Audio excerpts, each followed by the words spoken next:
تو وہ ہمارا کوئی جو ایکچوئل ڈیٹ ہے اس کو سلیش کریں. دیکھیں یہ مشرف دور میں ہو چکا ہے, یہ کوئی انہونی بات نہیں ہے. اس وقت تو ہمیں 9/11 کے بعد طالبان کے خلاف لڑنے کے لیے پیسے ملے تھے, اور اب تو امریکہ کی کوئی ایسی زیادہ انٹرسٹ پاکستان کے ساتھ نہیں رہی. لیکن یہی تو ہے کہ ہمیں کوئی ایسی انٹرسٹ کریٹ کرنی چاہیے, اور ہمیں اپنا مقدمہ لڑنا چاہیے کہ ہم یہ جو ڈیٹ ہے اس کو کم از کم 50% تو سلیش کروائیں, تاکہ ہم جو ریونیو جنریٹ کرتے ہیں اس سے ہم اپنا گھر چلا سکیں, اور پھر ہمیں تھوڑی بوروئنگ کرنی پڑے تاکہ ہم جو ڈیٹ سروسنگ جو ہے وہ کنٹینیو کریں. کیونکہ یہ ایک اگر 50% بھی اگر آپ کا یہ ڈیٹ کم ہو جاتا ہے تو پھر بھی آپ کی ڈیٹ سروسنگ تو رہے گی اور ڈیٹ بھی رہے گا. تو اس کے لیے ہمیں بڑے غور و فکر کی ضرورت ہے. اب دوسرا چیلنج ہمارے پاس ہے جو سیکورٹی چیلنج ہے. دیکھیے ہمارے انڈیا کے ساتھ تعلقات جو ہیں وہ اسی طرح ہیں, اور کشمیر کا مسئلہ اپنی جگہ چوں کا تو ہے, اور نہ تو یہ اب اکنامکلی, نہ پولیٹیکلی, نہ ڈپلومیٹیکلی, اور نہ ہی میلیٹریلی اس کا حل کوئی ہمارے پاس ہے. کیونکہ نہ ہم اتنے پولیٹیکلی ریلیونٹ ہیں ورلڈ میں, یا ڈپلومیٹیکلی ریلیونٹ ہے اس ورلڈ میں کہ ہم اس پہ پریشر ڈال سکیں. وہ ہماری ریلیونس انفارچونیٹلی ہماری اکنامک ریلیونس میں کمی آنے کی وجہ سے, اور دوسرا اس ریجن سے بڑی طاقتوں کا جو ہے وہ انٹرسٹ کم ہونے کی وجہ سے. ان کی انٹرسٹ چائنا اور انڈیا میں تو رہے گی, کہیں کنفرنٹیشن ہوگی, کہیں وہ اپنا نئے الائز بنا رہے ہوں گے, لیکن ہماری ریلیونس انفارچونیٹلی اس لحاظ سے کم ہو چکی ہے, جس کو ہمیں اب ریویو کرنا ہے کہ کیسے ہم اپنے آپ کو اس دنیا کے جو 200 ممالک ہیں اس کے اندر اپنے آپ کو ریلیونٹ رکھیں. یہ ہمارے ڈپلومیٹس کے لیے ایک بڑا چیلنج ہے. تو یہ چیلنج ایک انڈیا کا رہا. اس کو دیکھنا چاہیے کہ ہم کس طرح اس تعلقات کو بہتر کر سکتے ہیں. جو ڈائلاگ چل رہا ہے پچھلے کئی سالوں سے, اس ڈائلاگ کو کیا اس کے کچھ رزلٹس برآمد ہوں گے؟ جو ہمارے لوگ یہاں سے جو مطلب کہ نان گورنمنٹل لوگ یہاں سے اور انڈیا سے جو بینکاک میں جا کے ملتے ہیں, کیا اس کے کوئی رزلٹ حاصل ہوں گے؟ تو ہمیں دیکھیں کہ کس طرح ہم اس کو کشمیر کے مسئلے کو, کہ اگر بارڈر چینج نہ ہوں, جو کہ وہ نہیں چینج کرنا چاہتے, تو کیسے دونوں طرف سے آمد شروع ہو جائے, اور ہمارا جو ہے یہ واگا بارڈر بھی کھل جائے, اور یہ بارڈرز پہ ہماری آمد و رفت و ٹریڈ شروع ہو جائے. مسئلہ ہمارا کشمیر کا جو ہے وہ ہم اس کو وہیں رکھیں, لیکن کچھ عرصے کے لیے ہم اس کو 10 سال کے لیے منجمد کر دیں کہ ٹھیک ہے جی, ہمارا یہ رائٹ جو ہے, ہمارا نہیں, جو کشمیریوں کا رائٹ ٹو سیلف ڈٹرمنیشن ہے وہ وہی رہے گا, لیکن ٹریڈ جو ہے وہ کنٹینیو کسی طریقے سے کر سکیں, اور کشمیریوں کو یہ سہولت مل جائے کہ جو پہلے جاری بھی ہوئی تھی کہ وہ دونوں طرف سے آ جا سکیں. اور اس کے لیے ان کے لیے کوئی ہم ایزی طریقہ, یعنی کہ جو پہلے ہی طریقہ استعمال کیا تھا کہ جن کے پاس وہ پاسپورٹ ہیں کہ وہ یہاں کے رہنے والے ہیں, کشمیری ہیں, اور وہ وہاں کے کشمیری, وہ دونوں طرف آ جا سکیں اور دونوں طرف کے لوگوں کے لیے آسانیاں پیدا ہو سکیں. تو اس کے بارے میں ہمیں ضرور سوچنا چاہیے. دوسرا ہمارا بڑا چیلنج طریقے طالبان پاکستان ہے, جو جا کے بیٹھی ہوئی ہے افغانستان میں. طالبان کی گورنمنٹ کے بعد ہمیں امید تھی کہ اب وہ سازشیں کم ہو جائیں گی, لیکن نہیں ہوئی. اور اس کے ہمیں امید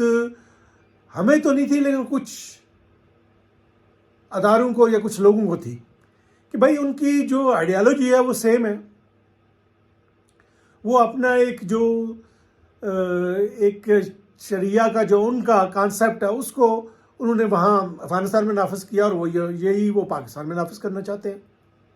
تو کیا ہم ان کا وہ ماڈل آف شریعہ کے جس میں ہم تمام خواتین کو گھر بٹھا دیں، ٹھیک ہے جی، فارن آفس میں جتنی ہماری امبیسڈرز ہیں ان کو بھی گھر بٹھا دیں،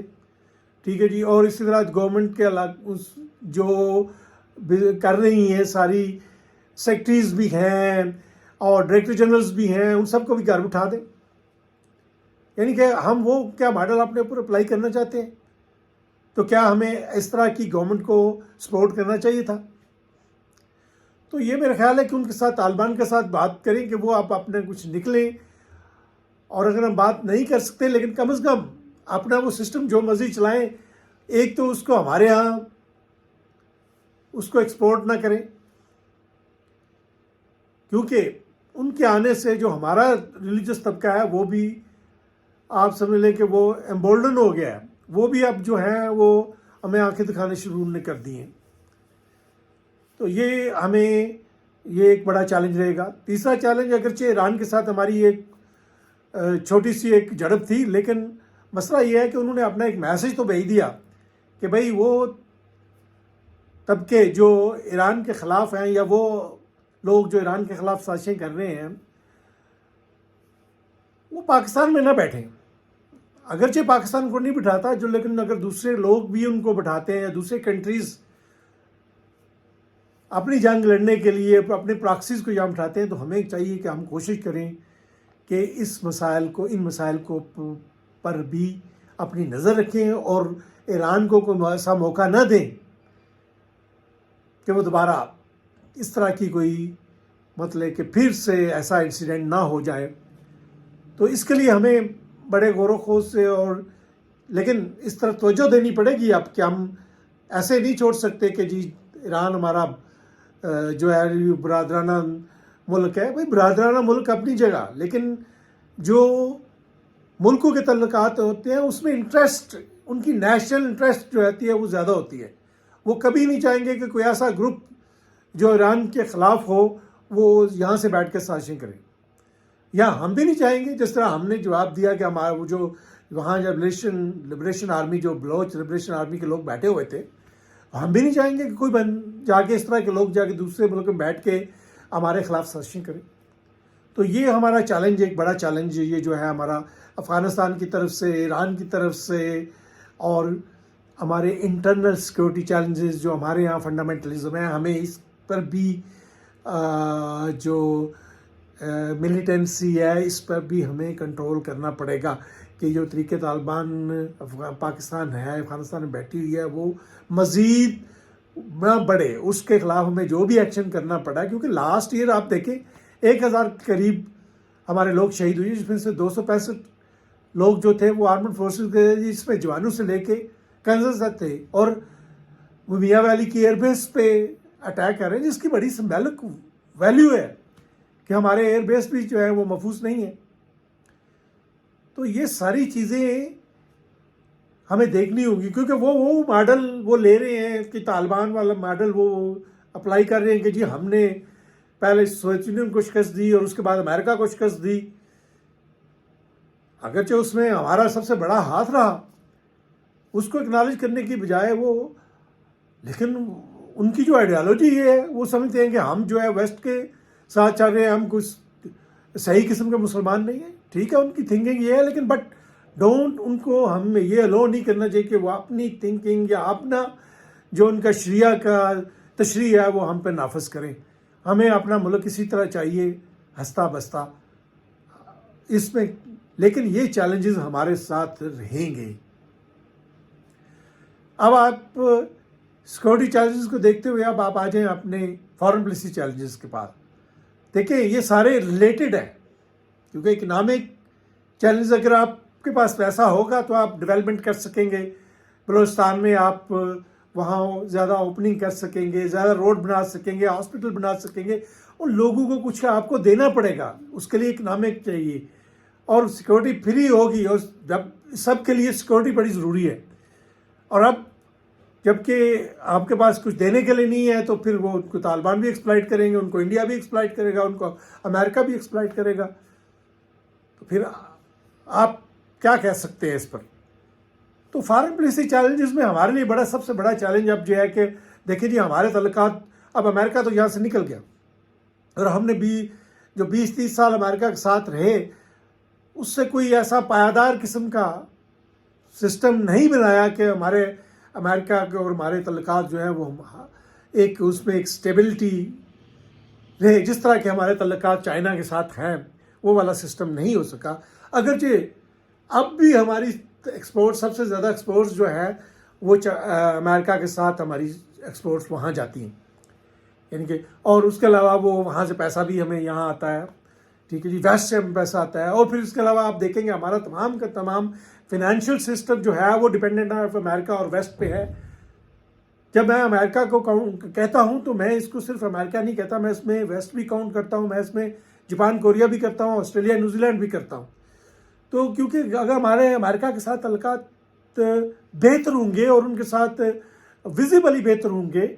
تو یہ باقی کنٹریز جو ہیں جو ان کے ساتھ چلتے ہیں، جن کی پالیسیز ان کے ساتھ الائیڈ ہیں، وہ ان کے ساتھ ہمارے آٹومیٹکلی تعلقات بہتر ہو جاتے ہیں۔ اور ابھی اگرچہ ہمارے تعلقات اب بھی ویسٹ کے ساتھ بہتر ہیں اور ہم کوشش کر رہے ہیں، لیکن جو ان میں نئی آپ سمجھ لیں جان پڑ جاتی ہے کہ اگر ہمارے امریکہ کے ساتھ تعلقات بہتر ہوں، لیکن ہماری مجبوری یہ ہے کہ ہم چائنا کے ساتھ ہمارا ایک اسٹریٹجک پارٹنرشپ ہے، تو ہماری پریفرنس چائنا رہتی ہے۔ اب جو ویزیبلی چائنا اور امریکہ کے درمیان ایک کمپٹیشن ہے، اس کمپٹیشن میں ہمیں بڑا دیکھ کے چلنا ہوگا کہ ہمارے تعلقات چائنا کے ساتھ بھی جس طرح سالڈ رہے ہیں، اسی طرح پھر ہم کسی طریقے سے امریکہ کے ساتھ ہمارے تعلقات ایسے ہوں کہ ہمارا جو فائنینشیل سسٹم ہے وہ چلتا رہے۔ اور اسی طرح ہمیں دیکھنا ہے کہ ہمارے مسلم کنٹریز کے ساتھ جو تعلقات ہیں، چونکہ وہ تعلقات اپنے انڈیا کے ساتھ تعلقات بڑھا رہے ہیں، یو اے اور سعودی عربیہ اور دوسرے ممالک جتنے بھی ہیں، وہ اپنے تعلقات کو جو ہے بہتر کر رہے ہیں اور اپنا وہ انویسٹمنٹ کر رہے ہیں، اور وہ انڈیا میں انویسٹمنٹ کر رہے ہیں، بڑے بڑے پروجیکٹ کر رہے ہیں کہ یہ ہمیں کسی طرح بالکل ارریلیونٹ نہ کر دیں۔ تو یہ ہمارے لیے بڑے چیلنجز ہیں، بیلنس کرنا تعلقات واشنگٹن کے ساتھ اور بیجنگ کے ساتھ، اور ساتھ ساتھ ہم نے مسلم کنٹریز کے ساتھ تعلقات کو بہتر رکھنا، اور پھر رشیا کے ساتھ بھی تعلقات کو، کیونکہ وہ رشیا کے ساتھ پورا سینٹرل ایشیا جو ہے وہ ریلیٹڈ ہے۔ تو یہ سارا ان تعلقات کو مینیج کرنے کے لیے ہمارے لیے بڑے چیلنجز ہیں، اور اس میں سب سے بڑا چیلنج امریکہ ہے۔ تو اس کے لیے ہمیں سوچ سمجھ کے نیکسٹ جو بھی ہم ہمارے جو بھی لوگوں کو ہم اپوائنٹ کریں، اس سوچ سمجھ کے دیکھیں کہ جو لوگ وہاں جا کے جو واقعی کوئی چینج لا سکتے ہیں یا تعلقات کو بہتر کر سکتے ہیں، تو وہ لوگ ہمیں جو ہے وہاں پہ اپوائنٹ کرنے چاہیے، کیونکہ نئی گورنمنٹ 1-2 مہینے میں، اب الیکشن 8 فروری کو ہو جائیں گے، جیسے بھی الیکشن ہوں گے، جو بھی گورنمنٹ بنے گی